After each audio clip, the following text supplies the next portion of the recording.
मलीर इलाइक़े पोर्ट कासिम लग traffic police अगवा थियल नींगरी के बाज़ियाब कराए वरितो आहे। ट्रैफिक पुलिस शकी गाड़ी खे रोके नींगरी आलिया के बाज़ियाब करायो। नींगरी आलिया जो चवणु हो त लोडर ड्राइवर चमड़ा चुरंगी वेझो ज़्यादती जे इरादे सां अगवा करे खणी आया। अवां खे ख़बर ॾियूं पिया मलीर इलाइक़े पोर्ट कासिम लग ट्रैफिक पुलिस अगवा थियल नींगरी के बाज़ियाब कराए वरितो आहे। अवां खे आगाह कयूं पिया ट्रैफिक पुलिस शकी गाड़ी खे रोके नींगरी आलिया के बाज़ियाब करायो। नींगरी आलिया जो चवणु हो त लोडर ड्राइवर चमड़ा चुरंगी वेझो ज़्यादती जे इरादे सां अगवा करे खणी आया।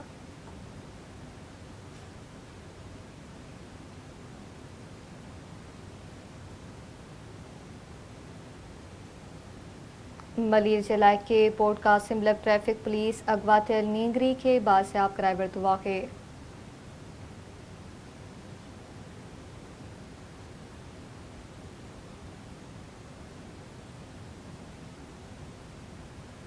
ट्रैफिक पुलिस शकी गाड़ी खे रोके नींगरी आलिया के बाज़ियाब करायो।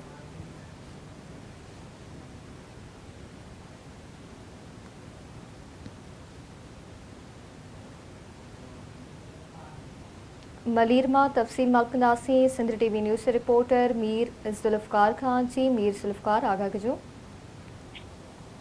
जी माली तव्हांखे ॿुधाईंदो हलां त ट्रैफिक पुलिस मलीर जी जेको आहे पोर्ट कासिम लॻ शिकी गाॾी खे जेको आहे रोके वरितो हुयो।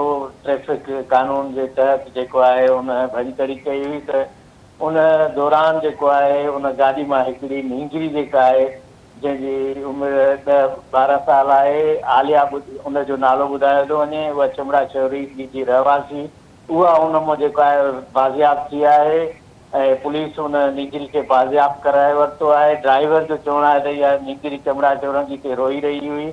कंहिंखे मूं गाॾी में जेको आहे विहारियो आहे जॾहिं त नींगरी पंहिंजे बयान में चयो आहे त मां चमड़ा चोरंगी जी रहवासण आहियां ऐं हिन ड्राइवर ज़बरदस्ती जेको आहे मूंखे गाॾी में विझी करे खणी आयो आहे ऐं जेको आहे त मूंखे 2000 रुपया ॾियण जी आछ करे रहियो ऐं ग़लति कमु करण जी आछ करे रहियो हुयो। मां रोई रही हुयसि।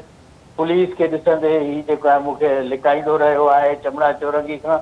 हींअर पुलिस जेको आहे मूंखे बाज़ियाब करायो आहे। पुलिस हुन ॿिन्हिनि खे जेको आहे शालती पुलिस हवाले करे छॾियो आहे। जी ठीकु आहे, महिरबानी वांसी मीर ज़ुल्फ़कार आगाह करण लाइ।